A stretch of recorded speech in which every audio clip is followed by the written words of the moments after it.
De este y otros temas del mismo tenor vamos a hablar con Jorge Rachit. Él es compañero. Lo conocimos en la lucha del Foro por la Libertad de las Presas y los Presos Políticos. Ha estado siempre desde su profesión, que es médico, y todos le agradecemos infinitamente el cuidado que ha tenido con Milagros Sala y que sigue teniendo. No sé si ya estás ahí, Jorge, un abrazo y bienvenido a este espacio de libertad que es Libre Les Queremos. Hola, Jorge, ¿estás ahí? Sí, te escucho muy bajo y muy cortado. Por favor, aumenta mucho el retorno o habla más fuerte, José. Te decía que te estamos recibiendo en Libres Les Queremos y que veníamos planteando la imperiosa necesidad no solo de pensar grandes estrategias de patria grande, sino de pensar reivindicaciones muy concretas. Hoy quieren proscribir a Cristina, proscribieron a Evo Morales, proscribieron a Correa, está Jaime Castillo preso. ¿Por qué no luchar por todos y todas las presidentas y presidentes americanos que hoy sufren el lawfare? O sea, sería una manera de entrarle a la temática de la patria grande desde lo cotidiano, desde la lucha de nuestro pueblo. No sé si se alcanzó a escuchar. Vos sabés, Jesús, Schulman, José, que yo vengo planteando desde hace mucho tiempo, vos también. El mundo cambió, el mundo giró hacia el oriente, hacia la multipolaridad. Hay un mundo de 6.500 millones de personas que espera a América Latina para acogerlo en el BRICS, la Ruta de la Seda, el Banco Asiático, el nuevo Banco de Desarrollo, la Organización de Cooperación de Shanghái. Y todo esto ha cambiado el eje del mundo, lo cual es muy bueno para el mundo y muy malo para América Latina, porque el imperio unipolar, Estados Unidos, Israel, Inglaterra y la OTAN, aunque hoy estén un poquito alejados aparentemente, anidan sobre América Latina una estrategia común de poder sobre el manejo político, la economía y sus recursos naturales. Así que esta sujeción colonial que se expresó durante tantos años durante el lawfare, que es la herramienta judicial de persecución a los partidos populares de América Latina, hoy se ejecuta, y esto fue a partir del no al ALCA de Néstor, Lula y Chávez, cuando ponen en marcha nuevamente la Cuarta Flota, y hoy son los titulares de la Cuarta Flota, hasta ayer Laura Richardson y ahora el almirante Lorey, que vienen a amenazarnos, a decir que los recursos son de ellos y que no van a permitir la entrada de China y Rusia. Este es el contexto de la persecución. La persecución tiene que ver con el manejo soberano de los países o el manejo colonial de los países, ¿no? Te hago una pregunta muy directa, no solo como pensador, sino bueno, sos un hombre del movimiento nacional y popular, del peronismo, has tenido todo tipo de responsabilidades en el peronismo. Bueno, hoy mismo tenés una responsabilidad en el gobierno de la provincia de Buenos Aires, que no es pequeña, es dirigir la escuela de formación de la obra social de la provincia de Buenos Aires. ¿Por qué este costado de la tradición peronista? Algunas veces yo he contado cuando yo empecé a militar en Santa Fe, en la FEDE, que me admiraba mucho lo que hacían los compañeros de la JP Regional 2, de el discurso antiimperialista, de la claridad en la unidad de la patria grande. Bueno, el año 2000 nos encontrará unidos o dominados, nos dijo Perón a todos, incluido a los que no éramos peronistas, pero permitime decir, ojalá me equivoque, que este discurso está ausente en la oratoria de los principales diputados, legisladores, referentes del peronismo, por lo menos nacional. En realidad, José está ausente de toda la dirigencia política desde 1983. Estoy de acuerdo. Cuando la dirigencia política acepta pasivamente, digo pasivamente porque esto después se verifica en los hechos, el radicalismo, el peronismo, e incluso algunos sectores del socialismo, acepta el consenso de Washington y el mercado como ordenador social cuando el enemigo, Estados Unidos, decide terminar con la doctrina de seguridad nacional y obviamente las dictaduras militares, desarma la cuarta flota, que como te dije hace un rato, la vuelve a poner en marcha ahora, cuando se pone en marcha el UNASUR, y vuelve a gatillar los mecanismos de dominación a través del Grupo de Lima de Trump, Bolsonaro, Macri, y a través del Grupo del Pacífico para tratar de sacarle fuerza a los intereses comerciales de la región. O sea que esta región, UNASUR, que tenía 3 ejes fundamentales: producción para defensa, producción de materias primas para medicamentos, que hasta los años 70 Argentina producía gracias a Carrillo, y el Banco del Sur, quedan desarticulados, tanto es así que ese programa se traslada después automáticamente al BRICS. Pero ese consenso de Washington, con el mercado como ordenador social, empieza y comienza a presionar a partir justamente de Estados Unidos, de que todo aquello que se aparte del mercado en políticas, lo que ellos llaman heterodoxas, debe ser sancionado. Ahí vienen los bloqueos a Nicaragua, viene el bloqueo a Venezuela, bueno, la persistencia, el bloqueo a Cuba. También viene el lawfare, que persigue, pero en la Argentina esto se consolida con la Constitución de 1994, que fragmenta el país, municipalizando y provincializando la salud, la educación, la seguridad social, y también los recursos, poniéndolo en manos de la comercialización de los mismos, de los gobernadores, lo cual hace que haya provincias ricas y provincias pobres, y esto inicia entonces un proceso de verificación, de fragmentación, que hoy se expresa claramente en la ley de bases que fue aprobada, donde se definen las 4 zonas económicas en que probablemente, en caso de avanzar este proyecto que hoy lidera esta herramienta que han puesto sobre la cancha, este mamarracho que se llama Milei,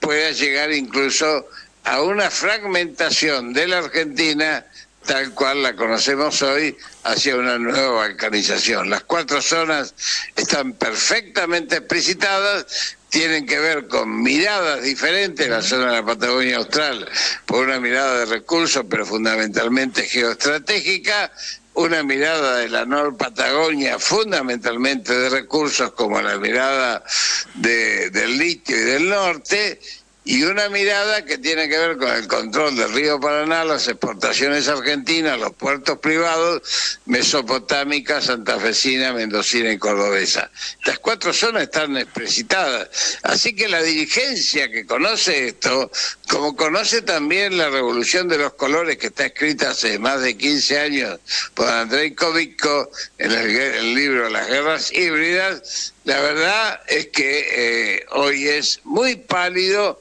frente a esa JP que vos relatabas, ¿no? Una cosita antes de darle, te quiere preguntar, Ángel. ¿Es por ignorancia o por cinismo que no actúan? ¿Por ignorancia o por...? Cinismo, no sé, por... Yo creo que es hipocresía o debilidad doctrinaria, porque, mira, José, yo creo que la militancia política, los militantes, nosotros, tenemos que ser capaces de asumir un cargo con la esperanza de lograr modificar la situación que encontramos y no acompañarla. Porque si la acompañamos, los factores de poder quedan incólumes. O sea que uno tiene que estar dispuesto a que lo echen al día siguiente. Esto es lo que nos ha pasado en la Argentina, y nos ha pasado en donde la consolidación del funcionariado ha sido más importante que justamente el cambio de la realidad. Por eso el peronismo, del cual formo parte, para mi vergüenza, termina gestionando la pobreza y no eliminándola, ¿no? José, buenas tardes. Jorge, buenas tardes. Te habla Ángel Panduro. Te estaba escuchando y mientras lo hacías, y te agradezco todo lo recreativo que ha sido tu comentario sobre el orden internacional, de cómo está funcionando el mundo. Ya decía Perón, ¿no?, que la verdadera política es la política internacional, y lo internacional viene de la mano de qué es lo que pasa con la soberanía económica, la soberanía política. Y yo me quería referir puntualmente al tema del FMI, el Fondo Monetario Internacional, quien con mucho trabajo y mucho esfuerzo en otra década le hemos sacado, no digo a patadas porque ellos no los podemos sacar a patadas, pero sí los podemos sacar de nuestras vidas.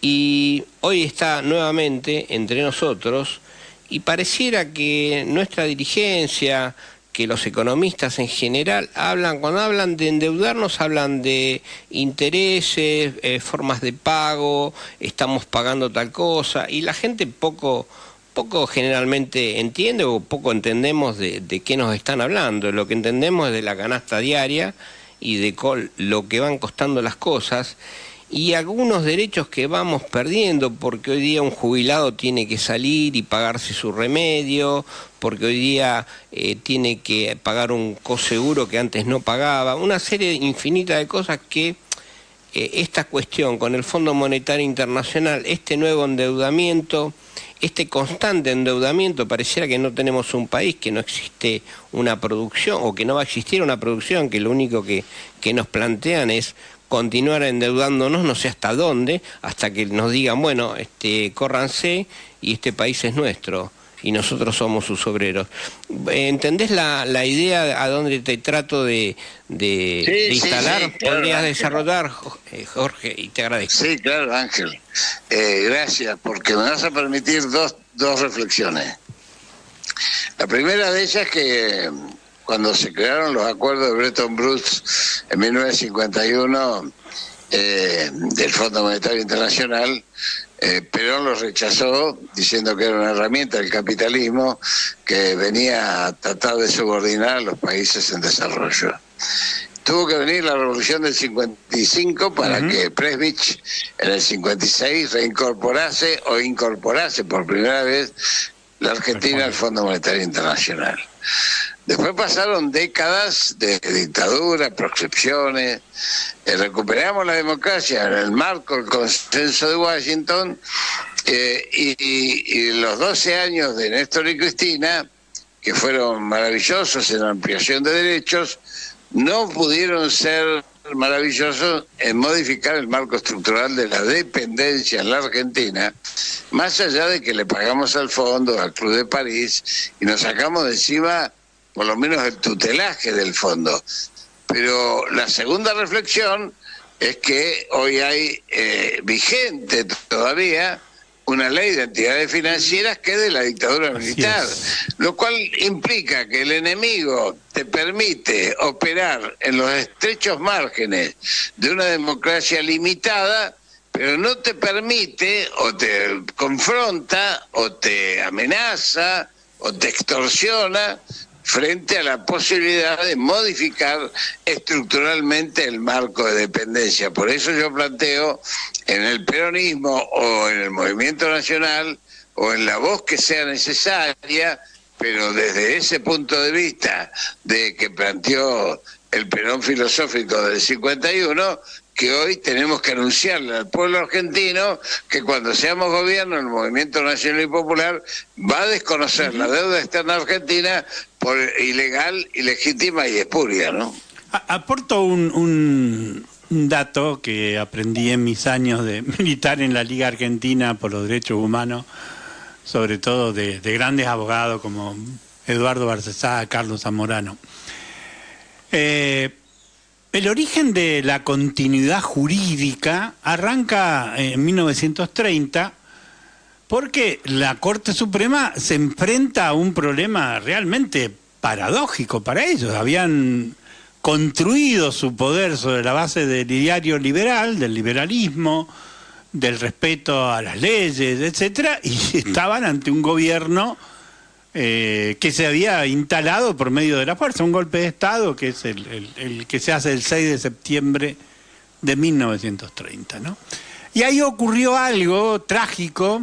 Había un procurador general de la Nación, casualmente el tatarabuelo de Rodríguez Larreta, y este procurador elabora un dictamen que dice más o menos que es cierto que los golpes de Estado son malos, pero que estamos ante la realidad que el gobierno administra la cosa pública y que hay que reconocerlo. A partir de ahí, y hubo golpe de Estado en el 43, en el 55, en el 62, en el 66 y en el 76, cada vez que terminaban los golpes de Estado, jamás se aplicó el criterio elemental de anular los decretos que había sancionado una dictadura de forma totalmente ilegal, ¿no? Y en el caso de la ley de entidades financieras de la dictadura, es un hecho, bueno, que permitió construir este poder que tienen las entidades financieras hoy, brutal, ¿no? Es el núcleo indiscutido del poder en el capitalismo argentino. Creo que estamos en hora. Tenemos unos minutos. Bueno. Por mi lado quería anunciar que este jueves a las 18:30 en la Casa de las Madres vamos a estar charlando sobre este tema con Jorge Rachit en el ciclo Derechos Humanos y Revolución de Libres Les Queremos. Y quisiéramos ir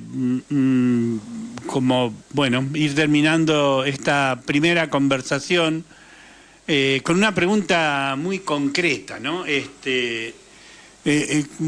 ¿Cuáles son los caminos que propondrías o que proponés para que renazca una alternativa de carácter revolucionaria, transformadora en la Argentina?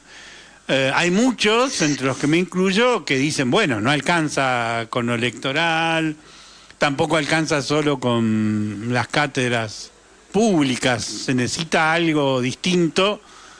No sé, ¿cómo lo ves vos? Mira, yo lo que pienso y digo permanentemente, primero enfrentar el problema coyuntural, que es echarlo a Milei en paz y en democracia, pero echarlo con movilización, calle y lucha. La segunda es construir procesos de unidad que no sean la unidad por el espanto contra Milei, ni que tampoco sean la unidad de boletas electorales. Tiene que haber un marco de proceso de unidad en el proyecto estratégico que incluya desde la Argentina bicontinental a volver a los BRICS, a reconstruir el UNASUR, a derogar la ley de entidades financieras, a una nueva ley de tierras, al control del comercio exterior y obviamente una nueva constitución que derrote esta constitución colonial y dependiente que nos ata la mano. Bueno, esto hay que hacerlo desconociendo además el tema de la deuda, como dije antes, porque otros países durante el siglo XX declararon default, como Inglaterra, como Estados Unidos, y la verdad es que la mentira que transita en la Argentina sobre los temas económicos a nivel internacional están implicando incluso que la Argentina hoy esté valorizando un dólar que en el mundo se está cayendo frente a las negociaciones en monedas nacionales, y lo que hasta ayer era, o hasta hace 10 años era, un dólar que manejaba el 85 al 90% del comercio mundial, hoy maneja menos del 60% y está en picada, y esto está trayendo gravísimas consecuencias, incluso el mismo Trump, que está por sufrir un golpe de Estado. Pero paralelamente a eso, como el capitalismo siempre resuelve sus problemas a través de guerras, hoy estamos frente a un tema crucial, que es la posibilidad de una guerra termonuclear si no hay voces muy potentes, que por suerte ahora están solamente en la expresión de Xi Jinping y de Putin, que son prudentes, porque si no esto ya se hubiese desencadenado frente a los feroces embates tanto de Europa como de Inglaterra, que es el cerebro de la operación anglosajona, para seguir un proceso de guerra que lo lleve a reconquistar una ubicación en este mundo que se le ha ido de la mano. Jorge, te quería, tal vez sea la última pregunta, porque sabemos que tenés actividades que realizar y no queremos abusar de tu tiempo. Los miércoles, como viene sucediendo hace tiempo, los jubilados se concentran a protestar para que los caguen a palo, para que les digan que no sirve, que suban a la vereda o que estén en la vereda y los caguen a palo igual, ¿no? Te hemos visto en muchísimas ocasiones. El miércoles último se concentraron diferentes grupos que sufren, digamos, este maltrato de Milei. No todos, porque creo que tendríamos que estar los 48 millones de argentinos protestando ahí en la plaza, o por lo menos casi todos, protestando por todas las cosas y los atropellos que suceden. ¿Cómo ves esto? Porque pareciera que hacemos acciones aisladas que no forman parte de un plan de lucha. Estamos tan desintegrados como para no ponernos de acuerdo y decir, bueno, señores, esto no le pasa al otro, me pasa a mí también, le pasa al otro, nos pasa a todos. ¿Cómo lo ves esto? ¿Qué es lo que está, digamos, Veo varias demorando? cosas. La primera de ellas es que se va produciendo un proceso de acumulación. Esto es como los ríos de hielo en montaña, que al principio son infinitos y van construyendo caudales. En algún momento esos caudales van encontrando un curso voluptuoso, por llamarlo de alguna manera, que permite construir las centrales hidroeléctricas. Te lo hablo de mi experiencia del sur. Pero también es cierto, y por eso no hay que quejarse, sino saber que tenemos una gran responsabilidad en la militancia, es que la mayoría del pueblo argentino, en esta etapa de dolor social inmenso, está luchando por sobrevivir. Entonces, la movilización indudablemente va a llegar en un momento determinante, cuando los procesos económicos sean de tal magnitud que ya poco importe perder ni la libertad ni la vida cuando hay que luchar por la supervivencia ya más extrema. Esto pasó en el 2001, esto pasó cada vez que los procesos políticos fueron muy traumáticos, y va a volver a pasar, porque este gobierno, lo que sí noto es un derrumbe paulatino, y si no, miren la televisión española, el papelón argentino en Madrid en el día de hoy. La verdad es que es un papelón patético tener un mamarracho delirante y loco, además de estafador y corrupto, como el que tenemos de presidente de la Nación. Bueno, Jorge, te agradecemos infinitamente. Cada vez que te llamamos estás, y necesitamos en programas como este, que tratamos de llegar a toda América. Nos veremos el jueves entonces. Nos veremos el jueves. Un gran abrazo. En la Casa de las Madres, nada menos. Abrazo.